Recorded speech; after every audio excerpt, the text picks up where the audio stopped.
നമസ്കാരം, സ്വാഗതം നിലപാടിലേക്ക്. ഇന്ത്യ എന്ന ഈ മഹാരാജ്യത്തെ ഒറ്റ അധികാരദണ്ഡുകൊണ്ട് ഏതെങ്കിലും ഒരു ചക്രവർത്തിക്ക് ഒന്നിച്ച് ഭരിച്ചു കളയാമെന്ന അതിമോഹമുണ്ടോ? ഉണ്ടെങ്കിൽ ആ സ്വപ്നം ഈ രാഷ്ട്രത്തിൻ്റെ അസ്ഥിവാരം തോണ്ടുന്നതായിരിക്കുമെന്ന് ഓർത്തിരിക്കട്ടെ രാജാധികാര മോഹികൾ. ഭരണഘടനയിൽ ഇന്ത്യൻ യൂണിയൻ എന്ന് രേഖപ്പെടുത്തിയിരിക്കുന്ന വിവിധ സംസ്ഥാനങ്ങളുടെ കൂട്ടായ്മയായ രാഷ്ട്രമാണ് ഇന്ത്യ. എല്ലാവർക്കും തുല്യാവകാശങ്ങളുള്ള, എല്ലാവർക്കും പ്രാതിനിധ്യാവകാശമുള്ള ഒരു ജനാധിപത്യ കരാറിനാലാണ് ഇന്ത്യ എന്ന മഹാരാജ്യം നാം പടുത്തുയർത്തി നിർത്തിയിരിക്കുന്നത്. അഥവാ ആ കരാറാണ് നമ്മുടെ രാഷ്ട്രസങ്കല്പത്തിൻ്റെ ആത്മാവായ ഫെഡറലിസം. അതിനെ അട്ടിമറിച്ചുകൊണ്ട് സംസ്ഥാനങ്ങളുടെ അന്തസ്സും അവകാശങ്ങളുമെല്ലാം ചവറ്റുകൊട്ടയിലിട്ട് സകലതും ദില്ലിയിൽ നിന്ന് നിയന്ത്രിക്കപ്പെടുന്ന ഒരു സമഗ്രാധിപത്യ പദ്ധതിക്കാണ് മോദി ഭരണകൂടം ശ്രമിക്കുന്നത്. നികുതി വിഹിത വിതരണത്തിലും വികസന പദ്ധതികളിലുമെല്ലാം പ്രതിപക്ഷ സംസ്ഥാനങ്ങളെ ശ്വാസം മുട്ടിച്ചുകൊണ്ട് വിധേയപ്പെടാത്ത ജനതയെയെല്ലാം ശിക്ഷിക്കുമെന്ന അപകട നയം കൈക്കൊള്ളുന്നു അവർ. ഫെഡറലിസത്തിൻ്റെ സത്തയെ അട്ടിമറിക്കുന്ന നിയമമാറ്റങ്ങളിലൂടെ സമ്പത്തിൻ്റെ മുഴുവൻ അട്ടിപ്പേറവകാശം കയ്യിൽ വെച്ച് കളിക്കുമ്പോൾ ഈ രാജ്യം ഞങ്ങൾക്ക് തീറ് കിട്ടിയതാണെന്ന് തോന്നുന്നുണ്ടോ മോദി ഭരണകൂടത്തിന്? എങ്കിൽ അത് അങ്ങനെയല്ല എന്ന് അവരെ ഓർമ്മിപ്പിക്കുന്ന രണ്ട് സമരങ്ങളാണ് ഈ ആഴ്ച രാജ്യ തലസ്ഥാനം കണ്ടത്. ദക്ഷിണേന്ത്യൻ സംസ്ഥാനങ്ങളോട് കേന്ദ്രം വിവേചനം കാണിക്കുന്നുവെന്ന ഗുരുതരാരോപണം ഉന്നയിച്ചുകൊണ്ടാണ് രണ്ട് സംസ്ഥാന സർക്കാരുകൾ തെരുവിലേക്കിറങ്ങിയത്. മോദി ഭരണകൂടം അതിനെ ഗൗരവത്തിൽ എടുത്തേക്കില്ല. പക്ഷേ അവരവഗണിച്ചാലും ആ സമരം ഗൗരവമുള്ളതാണ്. അത് മനസ്സിലാവാൻ അല്പം സമയമെടുത്തേക്കാമെങ്കിലും.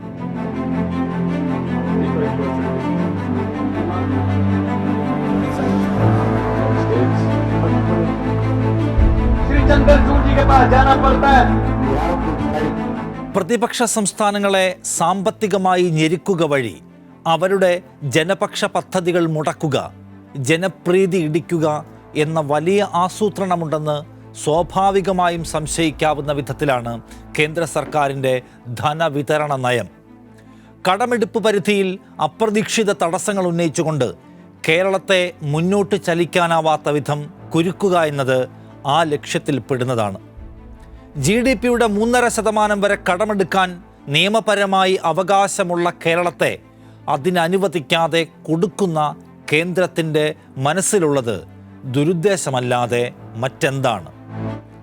തമിഴ്നാട് മുഖ്യമന്ത്രി MK സ്റ്റാലിൻ ഒരു ഉദാഹരണം പറയുന്നുണ്ട്. ചെന്നൈ മെട്രോയ്ക്ക് കേന്ദ്രം മുടക്കേണ്ട തുക അനുവദിക്കാൻ കാലതാമസം വന്നതോടെ സംസ്ഥാനം കടം വാങ്ങി അഡ്വാൻസായി അത് നിക്ഷേപിക്കുന്നു. പിന്നീട് കേന്ദ്രം തരും എന്ന പ്രതീക്ഷയിൽ. പക്ഷെ ആ കടത്തെ സംസ്ഥാനത്തിൻ്റെ പൊതുകടത്തിൻ്റെ പരിധിയിൽപ്പെടുത്തി തമിഴ്നാടിൻ്റെ കടപ്പരിധി കുറയ്ക്കുകയാണ് കേന്ദ്രം ചെയ്തത്. കർണാടകയിൽ കോൺഗ്രസ് സർക്കാർ വലിയ തോതിൽ ജനകീയ പദ്ധതികൾ പ്രഖ്യാപിച്ചുകൊണ്ട് വന്നവരാണ്. പക്ഷേ ആ പദ്ധതികൾ നടപ്പിലാക്കാൻ 50,000 കോടിയിലധികം വേണം കർണാടകത്തിന്. അപ്പോൾ കർണാടകത്തിനുള്ള ധനവിഹിതവും അരിവിഹിതവുമെല്ലാം പിടിച്ചുകൊണ്ടാണ് കേന്ദ്രം പ്രതികാരം നിർവഹിക്കുന്നത്. അതിനെതിരായാണ് മുഖ്യമന്ത്രി സിദ്ധരാമയ്യയും സംഘവും ഡൽഹിയിൽ നേരിട്ടെത്തി സമരം ചെയ്തത്. സംസ്ഥാനങ്ങളുടെ കൂട്ടായ്മയായ ഒരു രാജ്യത്തിൻ്റെ ഭരണ നിർവഹണമാണ് കേന്ദ്രത്തിൻ്റെ ചുമതല. എല്ലാ സംസ്ഥാനങ്ങളോടും ഒരേ സമീപനമാണ് അവർക്ക് ഉണ്ടാകേണ്ടത്. അപ്പോൾ തന്നെ ദുർബല സംസ്ഥാനങ്ങൾക്ക് സവിശേഷമായ കരുതലുമുണ്ടാകണം. അതിൽ ഒരു തെറ്റുമില്ല. കൂടുതൽ വിഭവങ്ങളുള്ള, മെച്ചപ്പെട്ട ജീവിത സാഹചര്യങ്ങളുള്ള നാടുകളിൽ നിന്നുള്ള പണം ദുർബലർക്ക് അധികമായി കൊടുക്കുന്നത് നല്ല മാതൃകയാണ്. പക്ഷേ ആരൊക്കെ ദുർബലപ്പെടുന്നുവോ അപ്പോഴെല്ലാം പ്രവർത്തിക്കേണ്ട ഒരാശയമായിരിക്കണം ഇത്. കേരളം ഇന്ന് വലിയ അതിജീവന പ്രതിസന്ധിയെ അഭിമുഖീകരിക്കുന്നുണ്ട്. ഏറ്റവും താഴെത്തട്ടിലുള്ള മനുഷ്യർക്ക് വിതരണം ചെയ്യേണ്ട ക്ഷേമ പെൻഷൻ പോലും കൊടുക്കാൻ കഴിയാത്ത വിധമുള്ള പ്രതിസന്ധി. കൂട്ടത്തിലൊരു സംസ്ഥാനത്തിന് പണമില്ലാതെ ശ്വാസം മുട്ടുമ്പോൾ ഏകോപന ചുമതലയിലിരിക്കുന്ന കേന്ദ്രം എന്ത് ദൗത്യം നിർവഹിക്കുന്നു? സാങ്കേതികമായ മുട്ടുന്യായങ്ങൾ പറഞ്ഞും വ്യാജങ്ങൾ നിരത്തിയും കേരളത്തിൻ്റെ ദുരിതത്തെ ക്രൂരമായി അവഗണിക്കുകയാണ് മോദി ഭരണകൂടം. പേപ്പറുകളെല്ലാം സമർപ്പിക്കാത്തത് കൊണ്ടാണ് കേരളത്തിന് പണം കൊടുക്കാത്തത് എന്ന വാദം എത്ര ബാലിശവും പ്രതികാരഭാവം നിറഞ്ഞതുമാണ്. കണക്കുകൾ, പേപ്പറുകൾ എന്ന ഈ പറച്ചിലെല്ലാം പ്രതിപക്ഷ പാർട്ടികൾ ഭരിക്കുന്ന സംസ്ഥാനങ്ങളോട് മാത്രമേയുള്ളൂ എന്നതും ഓർക്കണം. കർണാടകത്തിൻ്റെ സമരത്തിൽ കേട്ട ഒരു പ്രധാന വിമർശനം കഴിഞ്ഞ ബജറ്റിൽ ദക്ഷിണേന്ത്യൻ സംസ്ഥാനങ്ങൾക്കെല്ലാം കൂടി അനുവദിച്ചത് 2 ലക്ഷം കോടിയിൽ താഴെയാണ്. പക്ഷേ ഉത്തർപ്രദേശിന് മാത്രം 2 ലക്ഷം കോടി അനുവദിച്ചു. ഉത്തർപ്രദേശ് വലിയ സംസ്ഥാനമാണ്, സൂചികകളിലെല്ലാം താഴെ നിൽക്കുന്ന നാടുമാണ്. അവിടെ കൂടുതൽ പണം വേണ്ടിവരും. പക്ഷേ അതിനെല്ലാം അപ്പുറം ഉത്തർപ്രദേശ് BJP രാഷ്ട്രീയമായി പ്രാധാന്യം നൽകുന്ന സംസ്ഥാനം കൂടിയാണ്.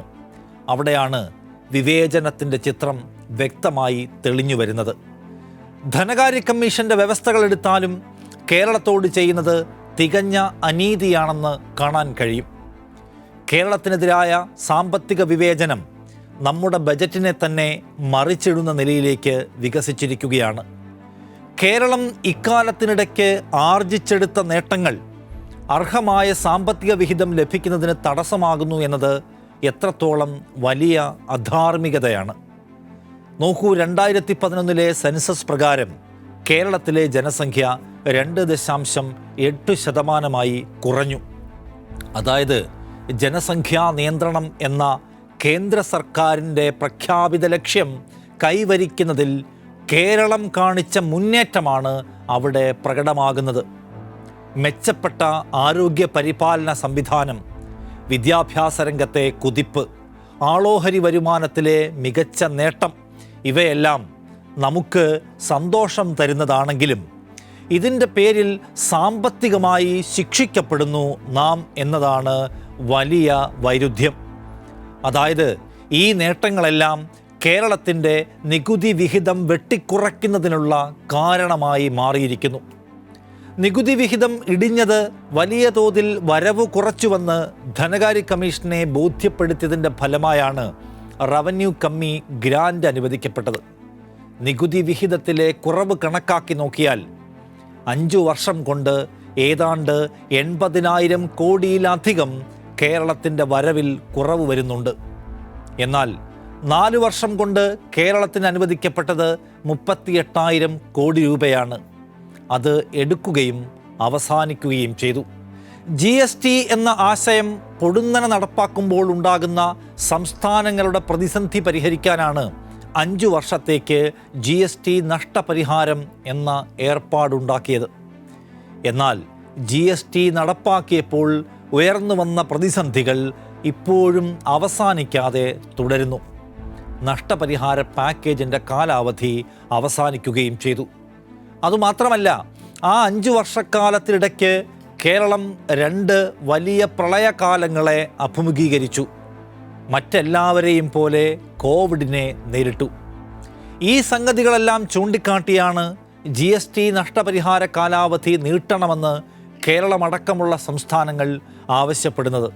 പക്ഷേ കേന്ദ്ര സർക്കാരിന് നിർണായക സ്വാധീനമുള്ള കൗൺസിലിൽ ആ ആവശ്യം പരിഗണിക്കപ്പെടുന്നില്ല. ഇങ്ങനെ വരുമാനവാതിലുകൾ ഒന്നൊന്നായി ഒരുമിച്ച് കൊട്ടിയടയ്ക്കപ്പെട്ട സമയത്താണ് കടമെടുപ്പ് പരിധിയിലും കേന്ദ്രം പിടിമുറുക്കിയത്. 2019-2020 സാമ്പത്തിക വർഷത്തിൽ 40,000 കോടി വായ്പ എടുത്തിരുന്നെങ്കിൽ 2023-24 ആ പരിധി 25,000 കോടിയായി കുറഞ്ഞു. നോക്കൂ, ഈ വർഷം അതിലും വലിയ കുറവുണ്ടാകും എന്നതാണ് മാനദണ്ഡങ്ങൾ പരിശോധിച്ചാൽ മനസ്സിലാക്കാൻ കഴിയുന്ന സംഗതി. ഇതിനിടയ്ക്ക് കേന്ദ്ര സർക്കാരിൻ്റെ കടം ഓരോ വർഷവും കുതിച്ചു കയറുകയാണ് എന്നതോർക്കണം. ആഭ്യന്തര വരുമാനത്തിൻ്റെ 50% മുകളിൽ കടമെടുക്കാൻ കേന്ദ്രത്തിന് ഒരു തടസ്സവുമില്ലെന്നിരിക്കെ സംസ്ഥാനങ്ങളെ പരിധി പറഞ്ഞ് കഴുത്തുഞെരുക്കുകയാണ് മോദി സർക്കാർ. ദക്ഷിണേന്ത്യൻ സംസ്ഥാനങ്ങളിലേക്ക് രാഷ്ട്രീയമായി കടന്നുകയറാൻ BJPക്ക് ഇനിയും കഴിഞ്ഞിട്ടില്ല എന്നത് ഒരു യാഥാർത്ഥ്യമാണ്. കയ്യിലുള്ള തുറുപ്പ് ചീട്ടുകളെല്ലാം എടുത്തു പ്രയോഗിച്ചിട്ടും അത് ഒരു ബാലികേറാമലയായി തുടരുന്നു. ഇതിന് പിന്നാലെയാണ് ദക്ഷിണേന്ത്യൻ സംസ്ഥാന സർക്കാരുകൾക്ക് മേൽ ജനങ്ങളുടെ അപ്രീതി സൃഷ്ടിക്കാനുള്ള ഈ നീക്കം. പണം കൊടുക്കാതെ വരുമ്പോൾ സർക്കാരുകൾക്ക് ജനക്ഷേമ പദ്ധതികൾ പലതും നിർത്തിവെക്കേണ്ടി വരും. അത് ജനങ്ങൾക്കിടയിൽ സർക്കാരിനെക്കുറിച്ച് അവമതിപ്പുണ്ടാക്കുമെന്നും അതുവഴി പിടിച്ചു കയറാമെന്നും BJP കണക്കുകൂട്ടുന്നുണ്ടാവണം. സമരം ചെയ്യുന്ന വിഭജനാശയക്കാർ എന്ന് വിളിച്ച് സംസ്ഥാനങ്ങളെ ആക്ഷേപിക്കാനാണ് നരേന്ദ്രമോദി ഈ സമയത്ത് ശ്രമിക്കുന്നത്. ദക്ഷിണേന്ത്യൻ സംസ്ഥാനങ്ങളുടെ സമരത്തെ വിഭജനവാദം എന്നാരോപിച്ച് രാഷ്ട്രീയമായി എങ്ങനെ പ്രയോജനപ്പെടുത്താം എന്നാണ് മോദി ചിന്തിക്കുന്നത്. എന്നാൽ ഉന്നയിക്കപ്പെടുന്ന പ്രശ്നം അങ്ങേയറ്റം ഗൗരവമുള്ളതാണെന്നും അത് അതിവേഗം പരിഹരിക്കേണ്ട ഉത്തരവാദിത്തമാണ് താൻ ഇരിക്കുന്ന കസേരയ്ക്കുള്ളതെന്നും മോദി മറക്കുന്നു. സകലതും രാഷ്ട്രീയമായി ഉപയോഗിക്കാമെന്ന ദുശ്ചിന്തയാണ് ഉള്ളിലുള്ളതെങ്കിൽ അതിന് കൊടുക്കേണ്ടി വരുന്ന വില വലുതായിരിക്കുമെന്ന് മോദിയെ ആരുപദേശിക്കും? സംസ്ഥാനങ്ങളുടെ സ്വയംഭരണാവകാശത്തെ ഒട്ടുമേ മാനിക്കേണ്ട എന്നതാണ് മോദി സർക്കാരിൻ്റെ കഴിഞ്ഞ 10 വർഷക്കാലത്തെ നയം. ഇക്കാലത്തിനിടയ്ക്ക് കേന്ദ്ര സർക്കാർ കൊണ്ടുവന്ന നിയമങ്ങളും നിയമമാറ്റങ്ങളും അമെൻമെൻറ്റുകളുമൊക്കെ പരിശോധിച്ചാൽ അത് വ്യക്തമാകും. GSTയിൽ തുടങ്ങുന്നു അത്. സംസ്ഥാനങ്ങളുടെ അതിജീവനത്തിൻ്റെ ആണിക്കല്ലായിരുന്ന സാമ്പത്തിക സ്വാതന്ത്ര്യം ഇല്ലാതാക്കുകയും എല്ലാം ഡൽഹിയിൽ നിന്ന് വിതരണം ചെയ്യുകയും ചെയ്യുന്നു എന്ന നിലയിലേക്കുള്ള മാറ്റമായിരുന്നു ഏറ്റവും സുപ്രധാനമായ നീക്കം. അന്നതിനെ പിന്തുണച്ച തോമസ് ഐസക്കുമാർക്കൊന്നും യഥാർത്ഥ അപകടക്കെണി തിരിച്ചറിയാനായില്ല. ഇത്തവണയല്ല, കഴിഞ്ഞ ബജറ്റിൽ അവതരിപ്പിച്ച ഒരു രാജ്യം ഒരു രജിസ്ട്രേഷൻ പദ്ധതി സൂക്ഷ്മമായി ഒന്ന് നിരീക്ഷിച്ചു നോക്കൂ. ഏകീകൃത സോഫ്റ്റ്വെയർ സ്ഥാപിച്ച് രാജ്യത്തെവിടെ വേണമെങ്കിലും ആധാരങ്ങളും പ്രമാണങ്ങളും രജിസ്റ്റർ ചെയ്യാനുള്ള സംവിധാനം എന്നാണ് കേന്ദ്ര പ്രഖ്യാപനം. കേൾക്കുമ്പോൾ നടപടികൾ എളുപ്പമാക്കുന്നതും നവീനവുമെന്നൊക്കെ നമുക്ക് തോന്നുമെങ്കിലും അപകടകരമായ ഉദ്ദേശ ലക്ഷ്യങ്ങൾ അതിനുണ്ടെന്ന് കരുതാതെ വയ്യ. സംസ്ഥാനത്തിൻ്റെ നികുതിയേതര വരുമാനത്തിൽ കനത്ത ഇടിവുണ്ടാകുമെന്നതാണ് ഒന്നാമത്തെ പ്രശ്നം. രജിസ്ട്രേഷൻ അധികാരം നഷ്ടമാകുന്നതോടെ സ്റ്റാമ്പ് ഡ്യൂട്ടി നിർണ്ണയിക്കുന്നതിനുള്ള അവകാശവും ഇല്ലാതെയാകും. ഏകീകൃത രജിസ്ട്രേഷൻ നടപ്പിലാക്കുമ്പോൾ സ്റ്റാമ്പ് ഡ്യൂട്ടി, രജിസ്ട്രേഷൻ ഫീസ് എന്നിവയും ഏകീകരിക്കേണ്ടി വരും. ഇത് കേന്ദ്ര സർക്കാർ നിർണ്ണയിക്കുകയും ചെയ്യും. സംസ്ഥാനങ്ങളുടെ സാമ്പത്തികാരോഗ്യത്തെ അത് തകർത്തെറിയുമെന്ന് പറയേണ്ടതില്ലല്ലോ. എന്നാൽ ഇത് സാമ്പത്തിക താൽപ്പര്യത്തെ മാത്രം മുൻനിർത്തിയുള്ള പരിപാടിയാണോ? അല്ല. ഭരണഘടനയെ നിലനിർത്തിക്കൊണ്ട് തന്നെ സംസ്ഥാനങ്ങളുടെ അധികാരങ്ങൾ കവർന്നെടുക്കുന്ന വലിയ പദ്ധതിയുടെ ഭാഗമായി ഇതിനെ കാണണം. ഭൂമി കൈമാറ്റവും രജിസ്ട്രേഷനുമായി ബന്ധപ്പെട്ട നിയമനിർമ്മാണത്തിലുള്ള അവകാശവുമെല്ലാം ഭരണഘടനയിലെ കൺകറന്റ് ലിസ്റ്റിൽ വരുന്നവയാണ്. സംസ്ഥാനങ്ങൾക്കും തുല്യാധികാരമുള്ള മേഖലയിലേക്ക് സവിശേഷാധികാരത്തിൻ്റെ സൗകര്യം ഉപയോഗിച്ച് കടന്നുകയറുകയാണ് കേന്ദ്രം. തൊട്ടു മുൻപത്തേതാണ് സിവിൽ സർവീസ് ഉദ്യോഗസ്ഥരുടെ സേവന ചട്ടങ്ങളിൽ വരുത്തിയ ഭേദഗതികൾ. ഇപ്പോൾ അഖിലേന്ത്യാ സർവീസിൽ പ്രവേശിക്കുന്നവർക്ക് ജോലിക്കായി ഇഷ്ടമുള്ള സംസ്ഥാനങ്ങൾ തിരഞ്ഞെടുക്കാം. അവിടെ ഉദ്യോഗസ്ഥരുടെ നിയന്ത്രണാധികാരം അതാത് സംസ്ഥാന സർക്കാരുകൾക്കാണ്. ഈ ഉദ്യോഗസ്ഥർക്ക് ഡെപ്യൂട്ടേഷനിൽ കേന്ദ്ര സർവീസിലേക്ക് പോകണമെങ്കിൽ സംസ്ഥാനത്തിൻ്റെ അനുവാദം വേണം. ഇനിമേൽ ആ അനുവാദം റദ്ദു ചെയ്യുകയാണ് കേന്ദ്രം. കേന്ദ്ര സർക്കാരിലേക്ക് ഡെപ്യൂട്ടേഷൻ വേണ്ടവരുടെ കാര്യത്തിൽ സംസ്ഥാനങ്ങളുടെ എതിർപ്പിന് ഇനി മൂല്യമുണ്ടാവില്ല. സംസ്ഥാനം വിയോജിപ്പ് അറിയിച്ചാലും അന്തിമ തീരുമാനമെടുക്കാനുള്ള അധികാരം കേന്ദ്രത്തിനായിരിക്കും. ഒരേ ഒരു യജമാനൻ കേന്ദ്രമായിരിക്കുമെന്ന സന്ദേശമാണ് ഇത് ഉദ്യോഗസ്ഥർക്ക് നൽകുക. സംസ്ഥാന സർക്കാരുകളുടെ താൽപ്പര്യത്തിനൊപ്പിച്ച് പ്രവർത്തിക്കേണ്ട ബാധ്യത ഉദ്യോഗസ്ഥർക്ക് ഇല്ലാതെ വരുന്നു. അങ്ങനെ രാഷ്ട്രീയമായി എതിർചേരിയിൽ നിൽക്കുന്ന സംസ്ഥാന സർക്കാരുകളുടെ സുഗമമായ പോക്കിനെ പിടിച്ചുലയ്ക്കാനും തങ്ങളുടെ വഴിക്ക് നടത്തിക്കാനുമാണ് കേന്ദ്രം ഇതുവഴി ലക്ഷ്യമിടുന്നത്. ഒരു രാജ്യം ഒരു നിയമം എന്നതാണ് ലക്ഷ്യമെന്ന് പാർലമെൻറ്റിൽ തന്നെ പ്രഖ്യാപിച്ച ഭരണകൂടമാണ് മോദിയുടേത്. ഏകപക്ഷീയമായി നടപ്പാക്കിയ ചരക്ക് സേവന നികുതി നിയമം ഫെഡറലിസത്തിൻ്റെ ആത്മാവ് തകർക്കുന്നതായിരുന്നുവെന്ന് ഇപ്പോഴും സംസ്ഥാനങ്ങൾ വിമർശിക്കുന്നു. നികുതി വരുമാന വിഹിതം വിതരണം ചെയ്യുന്നതിലെ അസമത്വവും വരുമാന വിതരണത്തിൻ്റെ അനുപാതം നിശ്ചയിക്കുന്ന ധനകാര്യ കമ്മീഷൻ്റെ മാനദണ്ഡങ്ങളിൽ വരുത്തിയ മാറ്റവുമെല്ലാം ഏകാധിപത്യ നീക്കം പ്രകടമാക്കുന്നതായിരുന്നു. ദേശീയ വിദ്യാഭ്യാസ നയം, പൊതുവായ ജുഡീഷ്യൽ സർവീസ് തുടങ്ങി സംസ്ഥാന വിഷയമായ കൃഷിയിലടക്കം കേന്ദ്രം കടന്നുകയറി തുടങ്ങി. പ്രകമ്പനമുണ്ടാക്കിയ വിവാദ കൃഷി നിയമങ്ങളിൽ നിന്ന് പിന്മാറേണ്ടി വന്നുവെങ്കിലും കടന്ന് കയ്യേറുക എന്ന നയത്തിൽ നിന്ന് മോദി ഭരണകൂടം പിൻവാങ്ങിയിട്ടില്ല. NIA, UAPA നിയമ ഭേദഗതികൾ, ബാങ്കിംഗ് നിയമത്തിലെ ഭേദഗതികൾ, സഹകരണ നിയമമാറ്റം തുടങ്ങി സമീപകാലത്ത് വന്നവയ്ക്കെല്ലാം ഫെഡറലിസത്തിൻ്റെ കൂമ്പടയ്ക്കുക എന്ന ലക്ഷ്യമേ ഉള്ളൂ. വൈദ്യുതി നിയമത്തിലെ ഭേദഗതി വഴി സ്വകാര്യ മേഖലയുടെ സാന്നിധ്യം ഉറപ്പാക്കുകയും സംസ്ഥാനങ്ങളുടെ സവിശേഷ ഇടത്തെ ദുർബലപ്പെടുത്തുകയുമാണ് കേന്ദ്രം ചെയ്തത്. വിമാനത്താവളങ്ങൾ സ്വകാര്യ മേഖലയ്ക്ക് വിറ്റുതുലയ്ക്കുമ്പോഴുമുണ്ട് രണ്ടുദ്ദേശങ്ങൾ. നമ്മുടെ സംസ്ഥാനത്ത് നമുക്ക് ഒരധികാരവുമില്ലാത്ത പ്രത്യേക സോണുകളെ കൂടിയാണ് കേന്ദ്രം ഒപ്പിച്ചെടുക്കുന്നത്. വിപത്കരമായ വിടവുകൾ ബാക്കി വച്ചാണ് ഫെഡറലിസത്തിൻ്റെ തത്വങ്ങൾ ആവിഷ്കരിക്കുന്നത് എന്ന വിമർശനം ഭരണഘടനാ സമിതിക്കകത്ത് തന്നെ ഉണ്ടായിരുന്നു. സംസ്ഥാനങ്ങളെ തദ്ദേശ സ്ഥാപനങ്ങളെപ്പോലെ ചുരുക്കിക്കെട്ടിയെന്ന വിമർശനത്തെ BR അംബേദ്കർ ഒരു പരിധിവരെ അന്ന് അംഗീകരിക്കുകയും ചെയ്തു. പക്ഷേ അടിയന്തര സാഹചര്യങ്ങളിലൊഴികെ കേന്ദ്രം മേലധികാര സ്വഭാവം കാണിക്കില്ലെന്നും ഭരണഘടന അതാണ് നിഷ്കർഷിക്കുന്നതെന്നും അദ്ദേഹം വിശദീകരിച്ചു. പ്രാദേശിക സർക്കാരുകളെയും സംസ്ഥാന സർക്കാരുകളെയും പേരിന് നിലനിർത്തിക്കൊണ്ട് കേന്ദ്ര ഭരണകൂടത്തിൻ്റെ നിർവഹണ ഏജൻസികൾ മാത്രമാക്കി മാറ്റി രാഷ്ട്രീയ സ്വയം സേവക് സംഘിൻ്റെ അജണ്ട പൂർത്തീകരിക്കാനാണ് നരേന്ദ്രമോദി സർക്കാർ ശ്രമിച്ചുകൊണ്ടിരിക്കുന്നത്. എന്നാൽ അംബേദ്കർ വിചാരിച്ചതോ വിഭാവനം ചെയ്തതുപോലെയോ അല്ല സംഭവിക്കുന്നത് എന്നതിന് കാലം സാക്ഷി.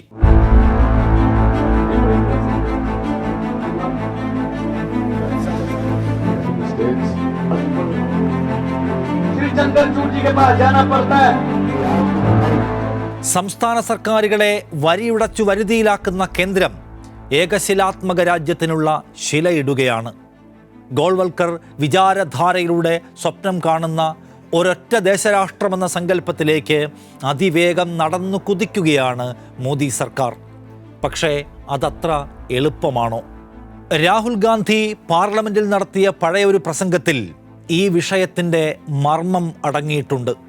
നമ്മുടെ ഭരണഘടനയിൽ എഴുതിയിരിക്കുന്നത് യൂണിയൻ ഓഫ് സ്റ്റേറ്റ്സ് എന്നാണ്. അതിനർത്ഥം തമിഴ്നാടിനും ലക്ഷദ്വീപിനും കശ്മീരിനും മണിപ്പൂരിനും മഹാരാഷ്ട്രയ്ക്കുമെല്ലാം ഈ നാടിനുമേൽ ഒരേ അവകാശമുണ്ടെന്നാണ്. ഇതൊരു കൂട്ടായ്മയാണ്. രാജഭരണകാലത്തെ ചക്രവർത്തിമാരുടെ സാമ്രാജ്യമല്ല ഇത്. നിങ്ങൾക്കൊരിക്കലും തമിഴ്നാട്ടിലെ ജനങ്ങളെ ഭരിക്കാനാവില്ല. നിങ്ങളുടെ കയ്യിൽ എന്തധികാര ദണ്ടുണ്ടെങ്കിലും 3000 വർഷങ്ങൾക്കിടയിൽ ഒരിക്കലും അങ്ങനെയൊന്ന് നടന്നിട്ടില്ല എന്ന് രാഹുൽ ഓർമ്മിപ്പിക്കുന്നു. തമിഴ്നാട്ടിലെ ജനങ്ങൾക്ക് ഇന്ത്യ എന്ന ആശയത്തോടൊപ്പം തമിഴെന്ന വികാരവുമുണ്ട്. കേരളത്തിലെ ജനങ്ങൾക്കും അവരുടെ സംസ്കാരവും അഭിമാനബോധവുമുണ്ട്. ഇന്ത്യയെ ഒരൊറ്റ അധികാരദണ്ഡുകൊണ്ട് ഭരിക്കുക എന്നതാണ് മോദിയുടെ കാഴ്ചപ്പാടെങ്കിൽ അത് സമഗ്രാധിപത്യ കാഴ്ചപ്പാടാണ്. ഓരോ തവണ അതിന് ശ്രമിക്കുമ്പോഴും നിങ്ങൾ പരാജയപ്പെടുമെന്ന് രാഹുൽ പാർലമെൻറ്റിൽ ഉറക്കെ പറഞ്ഞു. ഏകരാഷ്ട്രം ഏകഭരണം എന്ന സ്വപ്നത്തിലേക്കുള്ള സഞ്ചാര പദ്ധതിയിൽ ഉൾപ്പെട്ടിരിക്കുന്നതാണ് ഹിന്ദി അടിച്ചേൽപ്പിക്കൽ നീക്കവും. അതിൻ്റെ ഭാഗമാണ് ഹിന്ദി നിർബന്ധമാക്കുകയെന്ന അജണ്ട മുൻനിർത്തി 112 ശുപാർശകൾ അടങ്ങിയ റിപ്പോർട്ട് അമിത്ഷാ അധ്യക്ഷനായ പാർലമെൻ്ററി സമിതി രാഷ്ട്രപതിക്ക് സമർപ്പിച്ചത്.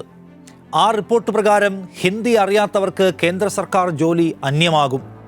കേന്ദ്ര റിക്രൂട്ട്മെൻറ്റ് പരീക്ഷകളുടെ ചോദ്യപേപ്പർ ഹിന്ദിയിൽ മാത്രമായിരിക്കും. കേന്ദ്ര സർക്കാരിൻ്റെ എല്ലാ കത്തിടപാടുകളും ഹിന്ദിയിലാക്കും.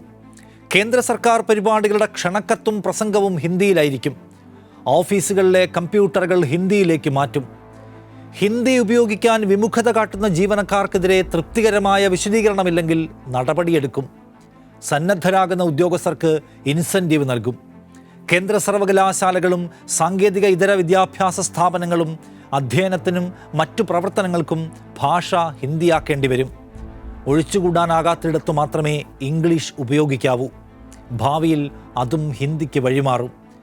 രാഷ്ട്രഭാഷയെ കൂടുതൽ പ്രാധാന്യത്തോടെ ഇന്ത്യൻ സാമൂഹ്യ മണ്ഡലത്തിൽ സ്ഥാപിക്കുകയും അതുവഴി ലോകത്തിൻ്റെ നെറുകയിലേക്ക് എത്തിക്കുകയുമൊക്കെയാണ് ലക്ഷ്യമെന്ന് സംഘപരിവാർ വിശദീകരിക്കും. പക്ഷെ അതല്ല പദ്ധതിയെന്ന് RSSനെ പഠിക്കുന്ന ആർക്കും മനസ്സിലാകും. ഹിന്ദി ഹിന്ദു എന്ന മാർഗത്തിലൂടെ ഹിന്ദു രാഷ്ട്രം സ്ഥാപിക്കുക എന്നതാണ് ആ സംഘടനയുടെ പ്രഖ്യാപിത പദ്ധതി. അത് തിരിച്ചറിയുന്നത് കൊണ്ടാണ് MK സ്റ്റാലിൻ മുതൽ പിണറായി വിജയൻ വരെയുള്ളവർ അത് അംഗീകരിക്കാൻ കഴിയില്ലെന്ന് തീർത്തു പറയുന്നത്. ഇന്ത്യയെ മുഴുവൻ ഒറ്റച്ചരടുകൊണ്ട് നിയന്ത്രിക്കാനുള്ള സംഘപരിവാരത്തിൻ്റെ ഉദ്ദേശം തിരിച്ചറിയുക പ്രധാനമാണ്. സാംസ്കാരികവും ഭാഷാപരവുമായ വൈവിധ്യത്തിലാണ് നമ്മുടെ ഫെഡറൽ സംവിധാനത്തിൻ്റെ അന്തസത്ത നിലകൊള്ളുന്നത്. നാനാത്വത്തിൽ ഏകത്വമെന്ന ആശയത്തിലാണ് അതിൻ്റെ ആത്മാവ് കുടികൊള്ളുന്നത്. വിവിധ ജനവിഭാഗങ്ങൾ പരസ്പരം അംഗീകരിച്ചുകൊണ്ട് മുന്നോട്ട് പോകുന്നതാണ് ഇന്ത്യയുടെ ചരിത്രം. ഒരു ഭാഷയ്ക്കും മറ്റു ഭാഷകളേക്കാൾ അധിക മേന്മയുണ്ടെന്ന് നമ്മുടെ പൂർവികർ കരുതിയിട്ടില്ല. ഭരണഘടന പോലും അങ്ങനെ വിചാരിക്കുന്നില്ല. എന്നാൽ അത്തരം വൈവിധ്യ സത്തകൾക്കുമേൽ ഒറ്റ ഭാഷയെ മാത്രം കുടിയിരുത്തി ഏകശിലാത്മകമാക്കലാണ് സംഘപരിവാരത്തിൻ്റെ ഉദ്ദേശം. ഒരു രാജ്യം ഒരൊറ്റ ജനത എന്ന ആശയം പങ്കുവെക്കുമ്പോൾ തന്നെ അതിനകത്തെ വിവിധ സാംസ്കാരിക ഭാഷാദേശീയതകളെ അംഗീകരിക്കുന്നതാണ് നമ്മുടെ ഭരണഘടന. സംസ്ഥാനങ്ങളുടെ സവിശേഷാധികാരങ്ങൾ അത് എടുത്തു പറയുന്നുണ്ട്. അതുകൊണ്ടാണ് അധികാര നിർവചന ഘട്ടത്തിൽ സ്റ്റേറ്റ് ലിസ്റ്റും യൂണിയൻ ലിസ്റ്റുമൊക്കെ പ്രത്യേകം നിർവചിക്കാൻ ഭരണഘടനാ ശില്പികൾ ശ്രദ്ധിച്ചത്. അധികാരപരമായും സാംസ്കാരികമായുമെല്ലാം സംസ്ഥാനങ്ങൾക്കുള്ള പ്രത്യേക അവകാശങ്ങൾക്കുമേൽ കത്തിവെച്ച് പ്രസിഡൻഷ്യൽ ഭരണം സൃഷ്ടിക്കാനുള്ള ഏതു നീക്കവും ഈ നാടിൻ്റെ ആത്മാവിനുമേൽ കോടാലി വയ്ക്കുന്നതിന് തുല്യമായിരിക്കും. സംസ്ഥാനങ്ങളുടെ അതിജീവനത്തെ തടസ്സപ്പെടുത്തിക്കൊണ്ട് കേന്ദ്രം കൊണ്ടുവരുന്ന നിയന്ത്രണങ്ങൾ അനീതിയാണ്, ഭരണഘടനാ വിരുദ്ധവുമാണ്. കോടതികളെങ്കിലും അക്കാര്യം ചൂണ്ടിക്കാട്ടുമെന്ന് വിചാരിക്കാം. അല്ലാത്ത പക്ഷം തുറന്ന സമരങ്ങളുടെ കാലമാണ് രാജ്യത്തെ കാത്തിരിക്കുന്നത്. നിലപാട് പൂർണ്ണമാകുന്നു. നന്ദി.